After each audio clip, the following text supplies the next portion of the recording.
लेकिन द्रव का जो आकार होता है वो निश्चित नहीं होता है। पानी को आप बोतल में रख दीजिएगा तो बोतल के आकार का हो जाएगा, गिलास में रखिएगा तो गिलास के आकार का हो जाएगा, मुंह में रखिएगा तो मुंह के आकार का हो जाएगा, हाथ में रखिएगा हाथ के आकार का हो जाएगा, प्याला में रखिएगा प्याले के आकार का हो जाएगा।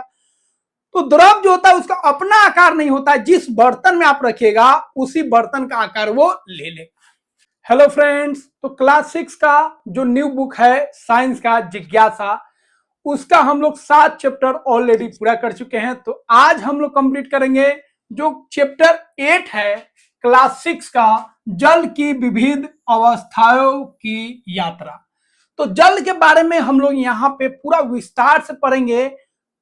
ठोस क्या होता है, द्रव क्या होता है, गैस क्या होता है, कैसे एक दूसरे में ये परिवर्तित होते हैं, और जल से संबंधित बहुत सारे चीजों को हम लोग जानेंगे। वाष्पन क्या होता है, हिमीकरण क्या होता है, ये सारे इंपोर्टेंट पॉइंट्स हम लोग जानेंगे। जो आगे वाला क्लास में ये सारा का सारा पॉइंट्स बार बार यूज होता है। फ्रीजिंग पॉइंट क्या है, मेल्टिंग पॉइंट क्या है, तो ये सारे चीज को हम लोग यहाँ पे क्या करेंगे, कवर करेंगे। तो चलिए चैप्टर को शुरुआत करते हैं। पहला यहाँ पे आपका इंट्रोडक्शन है, तो फिर हम लोग कहानी का पहले शुरुआत करते हैं और देखते हैं क्या है कहानी में। तो यहाँ पे दो स्टूडेंट है, एक है थीरो और एक है आवी। दोनों जो है गर्मी के दिनों में शिकंजी पी रहे हैं। क्या पी रहे हैं, शिकंजी पी रहे हैं। और शिकंजी में क्या होता है, पानी होता है, बर्फ होता है, ठीक है, जलजीरा होता है, बहुत सारा चीज उसमें मिलाया जाता है, नींबू होता है। उसमें क्या होता है, वो बर्फ देखते हैं। क्या देखते हैं, बर्फ। अब बर्फ को देख के ये आपस में ये चर्चा करते हैं। थीरो बोलता है, ठीक है, बर्फ और जल जो है दो अलग अलग पदार्थ है। बोलता है बर्फ अलग चीज है और जो जल है, पानी है, वो अलग चीज है। क्योंकि बर्फ जो है ठोस है और हाथ में इसको पकड़ी जा सकती है, जबकि जो जल है वो तरल है, लिक्विड है, बहता है और इसको हम लोग हाथ में पकड़ नहीं सकते हैं। तो बर्फ और जल को अलग सोचता है, अलग नजरिए से देखता है। दोनों पदार्थ अलग है। कौन, थीरो, क्योंकि वह बर्फ को पकड़ सकता है लेकिन जल को नहीं पकड़ सकता है, जल बह जाता है। तो ये समझता है ये दोनों जो है अलग अलग चीज है। लेकिन आवी का मानना था जो बर्फ और जो जल है दोनों एक ही पदार्थ है लेकिन उनका रूप अलग अलग है। मतलब बर्फ और जल जो है एक ही पदार्थ है, दोनों में बस भिन्नता यही है, डिफरेंस यही है, जो दोनों का रूप अलग है। तो थीरो बर्फ और जल को अलग अलग मानना है, अलग अलग पदार्थ कर रहा है, जबकि आवी बोलती है जो दोनों एक ही पदार्थ है, बस रूप का क्या है, फर्क है। तो इसी चीज को हम लोग समझेंगे, ठीक है। तो यहाँ पे निष्कर्ष निकलता है जो आगे हम लोग जानेंगे। बर्फ और जल जो है एक ही पदार्थ है लेकिन दोनों का रूप क्या है, अलग अलग है, जिसको हम लोग अवस्था बोलते हैं। तो चलिए इसको डिटेल में समझते हैं, अवस्था होता क्या है। देखिए हमारे आसपास जितना भी चीज है भैया, हमारे आसपास जितना भी चीज है उसको अगर आप देखिएगा तो उसका तीन ही रूप होगा। या तो वह ठोस के रूप में होगा, या तो वह द्रव के रूप में होगा, या तो गैस के रूप में होगा। जैसे हवा जो है गैस है, पानी जो है क्या है, पानी द्रव हो गया, ठीक है। इसका बात करेंगे हम लोग, बात करेंगे घड़ी का, बात करेंगे डस्टर, बोर्ड, मार्कर, ये सब क्या होगा, ठोस हो गया। तो जो भी पदार्थ को अपने आसपास आप देख रहे हैं वो या तो ठोस होगा, या तो वह द्रव होगा, या तो क्या होगा, गैस होगा। अब तीनों में अंतर क्या है, देखिए ठोस का अगर आकार बात करेंगे तो इसका भैया आकार जो है कहीं पे भी रख दीजिए इसी आकार का रहेगा। तो ठोस का आकार जो होता है क्या होता है, निश्चित होता है, उसका आकार बदलेगा नहीं। लेकिन द्रव का जो आकार होता है वो निश्चित नहीं होता है। पानी को आप बोतल में रख दीजिएगा तो बोतल के आकार का हो जाएगा, गिलास में रखिएगा तो गिलास के आकार का हो जाएगा, मुंह में रखिएगा तो मुंह के आकार का हो जाएगा, हाथ में रखिएगा हाथ के आकार का हो जाएगा, प्याला में रखिएगा प्याले के आकार का हो जाएगा। तो द्रव जो होता है उसका अपना आकार नहीं होता है, जिस बर्तन में आप रखिएगा उसी बर्तन का आकार वो ले लेगा। उसी तरह गैस का बात करेंगे तो गैस का भी अपना आकार नहीं होता है, जिसमें आप रखिएगा, जिस बर्तन में रखिएगा उसी का आकार ले लेगा। तो इन तीनों में किसका आकार जो होता है निश्चित होता है, ठोस का। अब हम लोग बात करेंगे आयतन, किसका, आयतन। तो ठोस का जो आयतन होता है निश्चित होता है, ठोस को कहीं पे भी रख दीजिए उसका जो आयतन है फिक्स है। इसको हम कहीं पे भी रख देंगे तो इसका जो आयतन होगा वो क्या होगा, फिक्स होगा। वही द्रव का अगर हम बात करेंगे तो जो लिक्विड होता है वो कहीं पे भी रख दीजिए। 1 लीटर अगर आप दूध लेते हैं या 1 लीटर पानी लेते हैं, उसको किसी भी बर्तन में रखिए, बाल्टी में रखिए, मग में रखिए, 1 लीटर नहीं रहेगा, 10 लीटर तो नहीं हो जाएगा, 50 लीटर तो नहीं हो जाएगा। तो अगर द्रव है तो उसका आयतन जो होता है निश्चित होता है, ठोस का आयतन निश्चित होता है। तो द्रव का आकार बदलेगा लेकिन आयतन नहीं बदलेगा। 1 लीटर पानी को 1 लीटर जल को किसी भी बर्तन में रख दीजिए 1 लीटर का 1 लीटर ही रहेगा। लेकिन अगर हम गैस का बात करेंगे भैया तो गैस का जो आयतन होता है निश्चित नहीं होता है। पूछे क्यों? क्योंकि गैस जो होता है बहुत ज्यादा फैलता है। अगर 1 लीटर गैस को 10 लीटर के बर्तन में रख दीजिएगा तो उसका आयतन 10 लीटर हो जाएगा। 50 लीटर के बर्तन में रख दीजिएगा 1 लीटर गैस को तो उसका आयतन अब 50 लीटर हो जाएगा। तो गैस का अपना आयतन नहीं होता है। गैस को जिस बर्तन में रखिएगा पूरा को क्या करेगा, घेर लेगा, पूरा फैल जाएगा। इसीलिए याद रखिएगा गैस का अपना आयतन नहीं होता है। पानी का अपना आयतन होता है, ठोस का अपना आयतन होता है, लेकिन गैस का अपना आयतन नहीं होता है। ये पॉइंट ध्यान रखिएगा। अब संपीड़न है कि नहीं, मतलब वो उसको हम लोग दबा सकते हैं कि नहीं। तो ठोस जो होता है समान तौर पर हम लोग ठोस को नहीं दबा सकते हैं, ये इसको नहीं दबा सकते हैं, जैसा वैसा ही रहेगा। लेकिन द्रव को थोड़ा बहुत दबा सकते हैं, थोड़ा बहुत। लेकिन गैस जो होता है बहुत ज्यादा इसको दबाया जा सकता है। इसीलिए छोटा सा जो सिलेंडर एलपीजी गैस का होता है उसमें 14 लीटर गैस को हम लोग दबा दबा के उसमें रखते हैं। ठीक है, तो गैस को इतना दबा देते हैं जो उस छोटा सा बर्तन में, छोटा सा सिलेंडर में 14 लीटर गैस उसमें रहता है। 14 लीटर समझ गया। 14 लीटर को अगर पूरा छोड़ दीजिएगा एक घर में या मोहल्ला में छोड़ दीजिएगा तो पूरा मोहल्ला को वो क्या करेगा, घेर लेगा। इतना आयतन होता है उसके अंदर। तो सॉलिड को और द्रव को, मतलब ठोस और द्रव को हम लोग आसानी से नहीं दबा सकते हैं, लेकिन गैस को हम लोग बहुत अधिक दबा सकते हैं। ये बात ध्यान रखिएगा। अब उदाहरण, बहुत सारा उदाहरण दे सकते हैं। ठोस का लकड़ी हो गया, किताब हो गया, पत्थर हो गया, चौक हो गया, डस्टर हो गया, टेबल हो गया, कुर्सी हो गया, हम हो गए, आप हो गए, ये बोर्ड हो गया, ये पेन हो गया। द्रव का एग्जाम्पल बहुत सारा है। पेट्रोल हो गया, मोबिल हो गया, डीजल हो गया, केरोसिन तेल हो गया, पानी हो गया, दूध हो गया, तेल हो गया, ठीक है, शहद हो गया। ये सारा चीज क्या होगा, द्रव है। वही गैस का बात करेंगे तो भैया बहुत सारा गैस है जो यहाँ पे देख रहे हैं। हवा हो गया, हवा के अंदर बहुत सारा गैस है। ऑक्सीजन हो गया, कार्बन डाइऑक्साइड हो गया, हाइड्रोजन हो गया, जल वाष्प हो गया जिसको भाप भी हम लोग बोलते हैं। ये सब के सब चीज क्या है, गैस है। क्या है, गैस।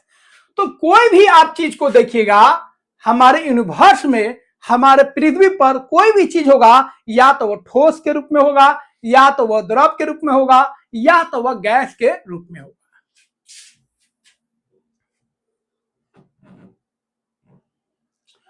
अब हम लोग पदार्थ का ये जो रूप है, पदार्थ का 3 रूप हो गया, एक ठोस, एक द्रव और एक गैस।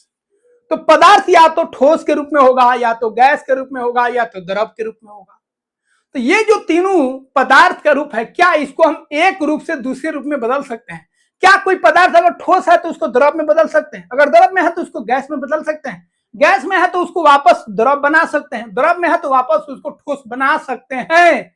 तो इसका उत्तर होगा हाँ। अगर हम ताप और दाब, मतलब उष्मा और ठंडक का इस्तेमाल करेंगे तो हम जो पदार्थ है उसका जो अवस्था है, उसका जो रूप है उसको बदल सकते हैं। ठोस को द्रव बना सकते हैं, द्रव को गैस बना सकते हैं, गैस को वापस द्रव बना सकते हैं, द्रव को वापस ठोस बना सकते हैं। कब? जब हम उष्मा और ठंडक का इस्तेमाल करेंगे। तो याद रखिएगा ताप और दाब, ताप मतलब गर्मी और दाब मतलब दबाव। तो ताप और दाब को बदल के हम लोग जो पदार्थ है उसके जो रूप है, जो अवस्था है, उसको हम लोग बदल सकते हैं। तो पदार्थ का 3 अवस्था हो गया, ध्यान रखिएगा, ठोस, द्रव और गैस। तो अगर आप गर्म करते हैं या ठंडा करते हैं तो उसको रूप को आप आसानी से बदल सकते हैं। जैसे पानी सबसे बेस्ट उदाहरण हो गया। अगर बर्फ है उसको आप गर्म कीजिएगा तो पानी बन जाएगा, जल बन जाएगा। जल को फिर गर्म कीजिएगा तो वाष्प बन जाएगा, भाप बन जाएगा। फिर वाष्प को, भाप को फिर ठंडा कीजिएगा तो जल बन जाएगा। जल को फिर फ्रिज में रख के हम लोग ठंडा करते हैं तो क्या बन जाता है, बर्फ बन जाता है। ये सब चीज हम लोग घर में देखते हैं।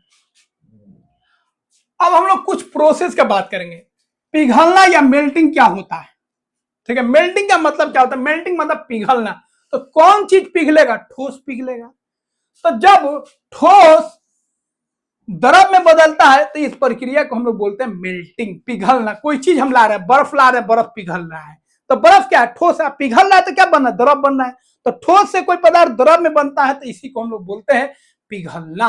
तो पिघलने का मतलब हो गया जब कोई पदार्थ अपने ठोस रूप से द्रव रूप में बदलता है। अब ठोस से अगर द्रव में बदलना है तो क्या कीजिएगा आप? गर्म कीजिएगा। क्या कीजिएगा? गर्मी दीजिएगा। अगला है हिमीकरण, जिसको जमना बोलते हैं। अपने भाषा में हम लोग क्या बोलते हैं? जम गया।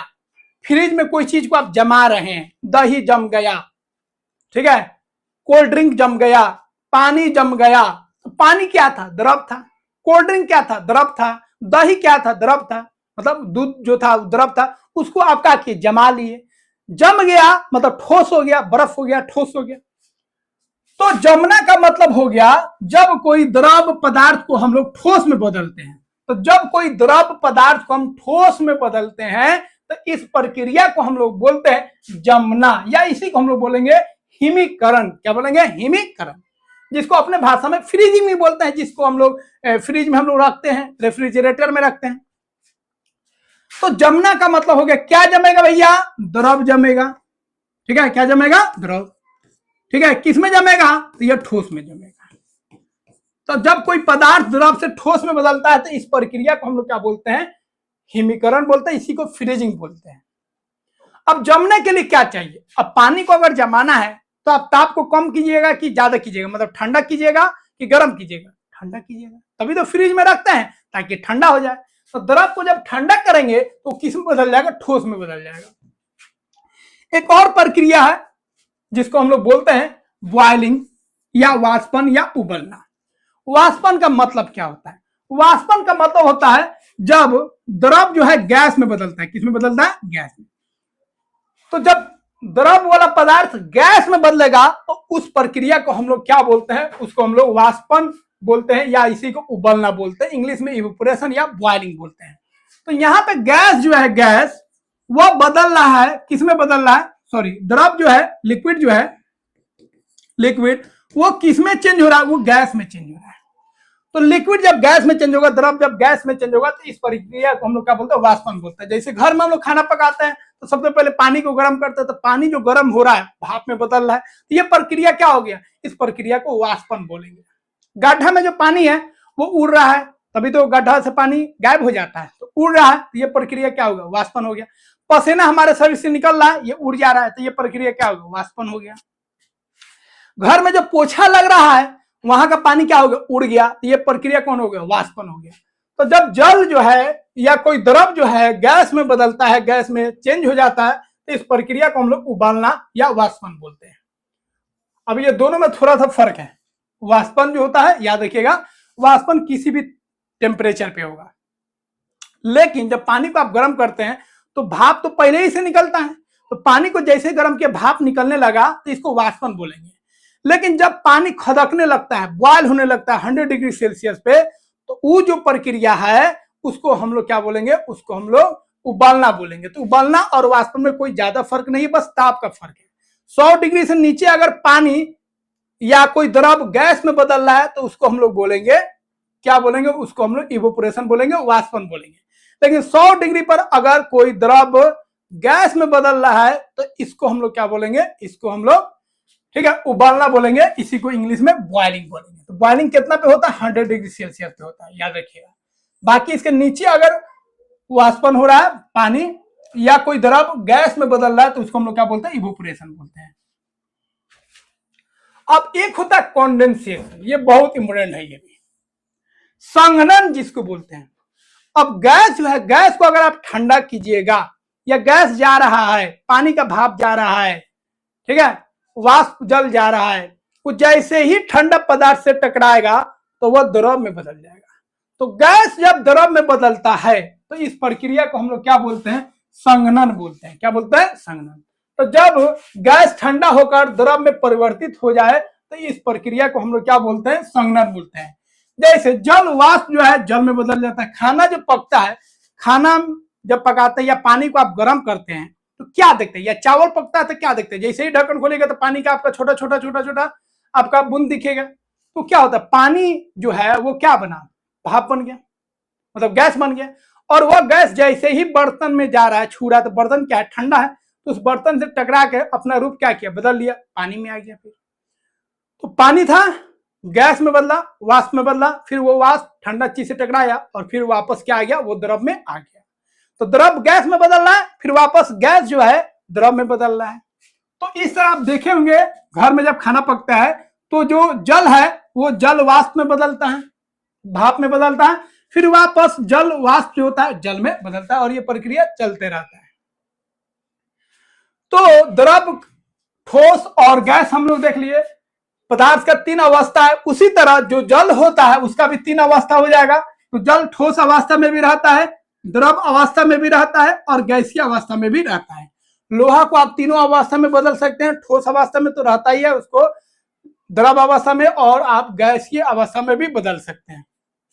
तो अधिकतर पदार्थ को हम लोग तीनों रूप में बदल सकते हैं, ताप देकर या उसको वापस भी ला सकते हैं ठंडक करके।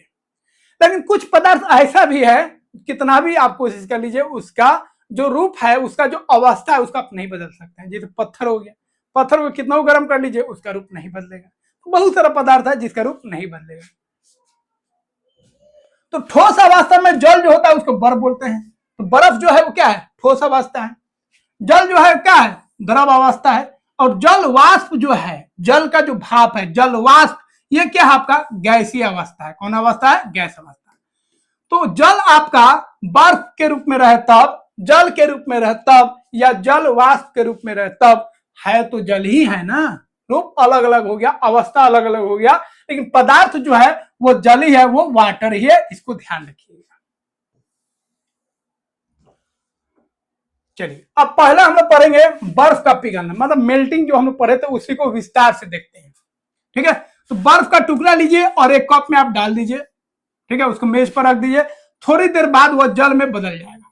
तो बर्फ को जैसे ही आप टेबल पर या किसी प्याला में, किसी गिलास में रखिएगा, तो ये बर्फ जो है कुछ देर में गायब हो जाएगा और आपको क्या दिखेगा, पानी दिखेगा।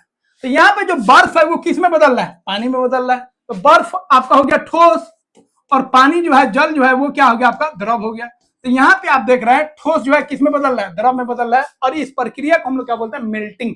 अपने भाषा में ध्यान रखिए, पिघलना, आइस क्रीम का पिघलना, बर्फ का पिघलना। पिघलना मतलब ठोस में था और जल में बदल गया, द्रव में बदल गया, इस प्रक्रिया को मेल्टिंग बोलेंगे। तो बर्फ जो है पिघलकर जल बन गया। दोनों एक ही पदार्थ के अलग अलग रूप, पदार्थ एक ही है लेकिन रूप अलग अलग हो गया, अवस्था अलग अलग हो गया। इसी को हम लोग अवस्था बोलते हैं। तो जल का भी 3 अवस्था हो सकता है, एक ठोस हो सकता है, एक द्रव हो सकता है और गैस हो सकता है। ठीक है, तो जो भाप बना वो गैस हो गया, जो जल है वो आपका द्रव हो गया, और जो बर्फ है वो क्या होगा, ठोस अवस्था हो गया। किसका, जल का। उसी तरह हर एक पदार्थ का 3 रूप होता है। लेकिन जल जो है, हम लोग जल का इसलिए बात कर रहे हैं क्योंकि जल का आसानी से आप 3 रूप देख रहे हैं। तो समान ताप पे आप 3 रूप देख रहे हैं। फ्रीजर में जाइएगा तो आप क्या देखिएगा, बर्फ देखिएगा। और घर में जो देखते हैं हम लोग, जल देखते हैं। और गर्मी के दिन में या किसी भी मौसम में जो हवा है उसमें क्या है, जल वाष्प है। तो ये 3 रूप आप देख रहे हैं। या घर में जो खाना पक रहा है, जल वाष्प है। तो 3 रूप आप देख रहे हैं, इसीलिए इसको समझना थोड़ा आसान होता है। अब हम लोग पढ़ेंगे जल के विलुप्त होने की प्रक्रिया, जल कैसे गायब हो जा रहा है। ठीक है, गर्मियों की सुबह खेल के मैदान में गड्ढों में पानी था। आप रोड पे जा रहे हैं या कहीं खेलने जा रहे हैं फील्ड में, तो आप देखिएगा गड्ढा इस समय बरसात के दिन में पानी लग जाता है, या घर में भी कभी पानी गिर जाता है। तो थोड़ा देर बाद जो है, कुछ देर बाद, कुछ घंटों बाद वो पानी खत्म हो जाता है, समाप्त हो जाता है। शाम तक कुछ गड्ढों का पानी गायब हो गया। तो आवी जो है सोचती है मिट्टी ने पानी सोख लिया क्या, कहीं मिट्टी, कहीं गड्ढा है और वहां पे पानी है, कुछ देर बाद खत्म हो जाता है। तो आवी को लगता है जिसका मिट्टी जो है पानी को सोख लिया। थीरो बोलता नहीं, पानी जो है वाष्प बनकर उड़ गया, पानी जो है वो भाप बन के क्या हुआ, उड़ गया। कौन बोलता है, आवी बोलता है।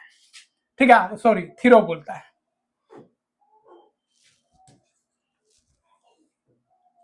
अब यहाँ पे क्वेश्चन है, गड्ढों से ये जल कहां गया, गड्ढा में जो जल था वो कैसे गायब हो गया, इसके पीछे रीजन क्या है। तो इसका रीजन एक हो सकता है, कुछ पानी जो है, पानी मिट्टी में रिस गया। मिट्टी में आप पानी डालते तो सूखता है कि नहीं सूखता। एक गिलास आप पानी मिट्टी पर फेंकिए, क्या वो दिखेगा, आप सूख जाएगा। तो मिट्टी क्या किया, सोख लिया। तो कुछ पानी जो है मिट्टी सोख लिया, और कुछ पानी जो बच गया वो क्या हो गया, वो वाष्प बन के उड़ गया। तो यहाँ पे दोनों रीजन हो सकता है। अगर गड्ढा में आप पानी देख रहे हैं तो कुछ पानी तो नीचे चला गया, मिट्टी उसको सोख लिया, और जो पानी बचा था वो भाप बन के, वाष्प बन के क्या हुआ, उड़ गया। ठीक है, तो ये दो रीजन हो सकता है जिसके कारण जो गड्ढा में पानी था वो क्या हो गया, समाप्त हो गया, उड़ गया। अब यहां पे चेक करना है जो पानी जो है, ठीक है, पानी जो है वाष्प बन रहा है कि नहीं बन रहा है। तो एक प्लेट ले लीजिए, अब प्लेट में पानी को रख दीजिए। अब प्लेट में पानी को रखेगा तो पानी तो रिसेगा नहीं, प्लेट तो सोखेगा नहीं, तो जितना भी पानी होगा वो गायब होगा कि नहीं होगा। अब यहाँ पे जब पानी गायब होगा वो वाष्प के रूप में, किसके रूप में, वाष्प के रूप में, क्योंकि यहाँ पे सोखने वाला चीज नहीं, मिट्टी नहीं है जो सोख लेगा। अब अगर प्लेट में आप पानी को रखते हैं तो फिर ये कुछ देर में क्या होगा, गायब हो जाएगा। इसका मतलब जितना जल था यहाँ पे वो सब के सब क्या हो गया, वाष्प में बदल गया, उड़ गया।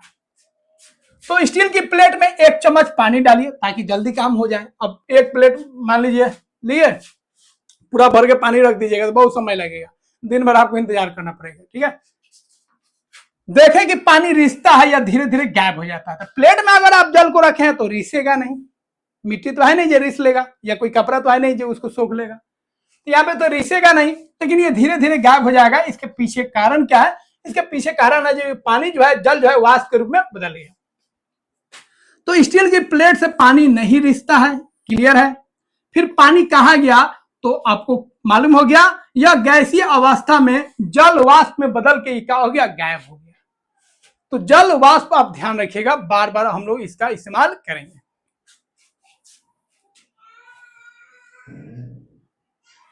अब हम लोग बात करेंगे वाष्पीकरण। तो वाष्पीकरण का अभी हम लोग उदाहरण देखें तो वाष्पीकरण का मतलब हो गया द्रव का गैस में बदलना। तो जब द्रव गैस में बदलेगा तो इस प्रक्रिया को हम लोग क्या बोलेंगे, वाष्पीकरण बोलेंगे। क्या बोलेंगे, वाष्पीकरण। तो जल के तरल अवस्था से गैसीय अवस्था में जो बदलाव आता है, इस प्रक्रिया को हम लोग क्या बोलते हैं, वाष्पीकरण या वाष्पन बोलते हैं। ठीक है, अब कुछ महत्वपूर्ण बात का ध्यान रखेंगे। वाष्पीकरण समान ताप पर भी होता है, जैसे 15 डिग्री, 20 डिग्री, 25 डिग्री पे भी जो जल है या जो द्रव है वो वेपर में उड़ जाता है, भाप बन जाता है। अब पेट्रोल ले लीजिए, देखिए अलग अलग द्रव का अलग अलग टेम्परेचर होगा लेकिन उड़ जाएगा। जैसे आप पेट्रोल ले लीजिए और पानी ले लीजिए, कौन जल्दी उड़ेगा, पेट्रोल जल्दी उड़ेगा। तो पेट्रोल कम ताप पर उड़ गया, कम ताप पर वो गैस में बदल गया। पानी जो है थोड़ा अधिक ताप लेगा तब जाके गैस में बदलेगा। ठीक है, उसी तरह डीजल ले लीजिए और आप कंपेयर किरोसिन ऑयल ले लीजिए, तो एक एक ढक्कन आप पानी, किरोसिन तेल, पेट्रोल और डीजल ले लीजिए और आप देखिए कौन जल्दी उड़ता है। तो सबसे जल्दी जो उड़ेगा वो पेट्रोल उड़ेगा। ठीक है, तो वाष्पीकरण याद रखिएगा, ये समान ताप पे भी होता है, कम ताप पे भी हो जाएगा वाष्पीकरण। दूसरा जो होता है ये धीरे धीरे होता है और अदृश्य होता है, आपको पता भी नहीं चलेगा। पानी रखा हुआ गड्ढा में, ये पानी अपने आप उड़ जाएगा और आपको दिखेगा भी नहीं। तो ये ऐसा प्रक्रिया जो दिखता नहीं है और बहुत ही शांत होता है, आपको पता भी नहीं चलेगा। लेकिन वही जब पानी खदकता है, 100 डिग्री हो जाता है, तो पानी जो उबलता है वो आपको दिखेगा, बहुत आवाज करता है। तो वहां पे भी भाप में बदल रहा है, उबल रहा है पानी तो भी भाप में बदल रहा है, लेकिन उबलना जो हो गया आपका कैसा प्रक्रिया हो गया, शोर वाला प्रक्रिया हो गया, शांत प्रक्रिया नहीं है।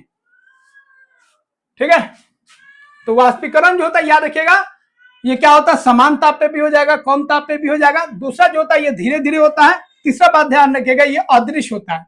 और सबसे मेन बात ध्यान रखिएगा, वाष्पीकरण जब भी होगा इसमें अगर पानी है और पानी जो उड़ा, कौन वाला पानी उड़ेगा, जो ऊपरी सतह पर पानी है वही भाप में पहले बदलेगा, फिर ऊपर सतह पे जो पानी आएगा फिर वो भाप में बदलेगा।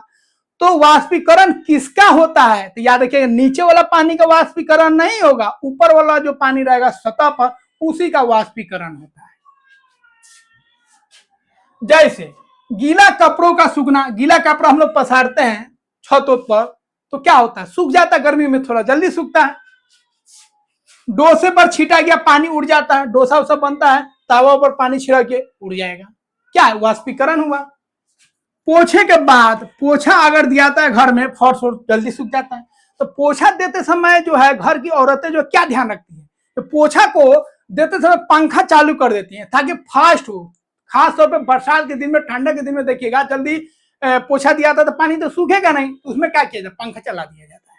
तो पंखा से जो है वाष्पीकरण तेज हो जाता है, भाप जल्दी बनता है, जल वाष्प जल्दी बनने लगता है। ठीक है, तो पंखा जो है जल वाष्प की प्रक्रिया को बढ़ा देता है, ध्यान रखिएगा। खासतौर पर बरसात और ठंडा में, बरसात में भी जल्दी कपड़ा उपड़ा नहीं सूखता है, पानी उन्हें जल्दी नहीं सूखता है, तो घर में कपड़ा उपड़ा सुखाने के लिए हम लोग पंखा का इस्तेमाल करते हैं। ठीक है, और पंखा बहुत जल्दी उसको सुखा देता है।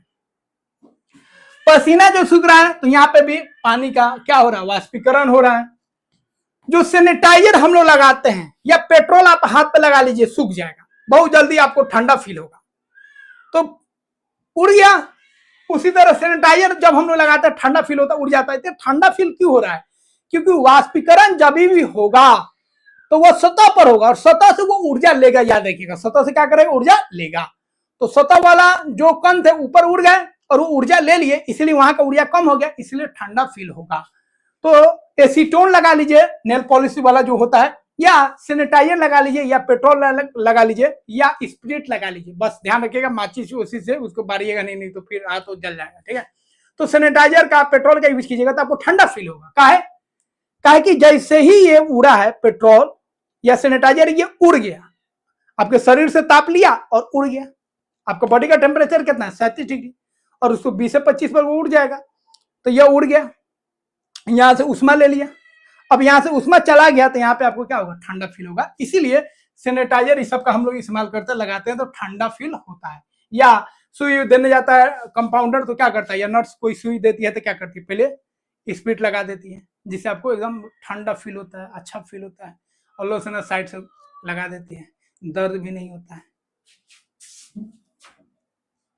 अब देखिए, भाप और जल वाष्प बहुत इंपोर्टेंट पॉइंट है, ध्यान रखिए। तो देखिए, भाप को आप देख पाते हैं, खाना पक रहा है, उससे अगर जल जो है जल वाष्प निकला तो वो दिख रहा है, क्योंकि वो भाप है। तो खाना जब पकाते हैं और ये जो आपका भाप निकल रहा है, इस भाप में होता क्या है, इस भाप में एक तो जल वाष्प होगा, जल का जो वाष्प है वो होगा, प्लस इसमें छोटा छोटा पानी का बूंद भी होता है। तो छोटा छोटा पानी का बूंद भी होता है, इसीलिए भाप आपको दिखेगा लेकिन जल वाष्प नहीं दिखेगा। तो घर में जो खाना वाना पक रहा है उसमें जो भाप निकलेगा दिखेगा, लेकिन बाहर गड्ढा में जो पानी है वो भी जल वाष्प निकाल रहा है, लेकिन वो आपको नहीं दिखेगा। क्यों? क्योंकि उस जल वाष्प में पानी का बूंद नहीं है। तो जब जल वाष्प में पानी का छोटा छोटा बूंद आ जाता है तो इसको हम लोग बोलते हैं भाप। क्या बोलते हैं? भाप, जिसको इंग्लिश में स्टीम बोलते हैं। समझे? तो स्टीम में याद रखिएगा, जल वाष्प तो होगा ही, जल का वाष्प होगा, जल का गैसीय रूप तो होगा ही, प्लस उसमें जल का छोटा छोटा बूंद भी होता है जिससे आपको दिख जाएगा। तो याद रखिएगा, जल वाष्प आपको नहीं दिखेगा लेकिन भाप आपको दिखेगा। ठीक है, इसलिए भाप जो है दिखती है, जबकि शुद्ध जल वाष्प जो होता है वो अदृश्य होती है, वो दिखती नहीं।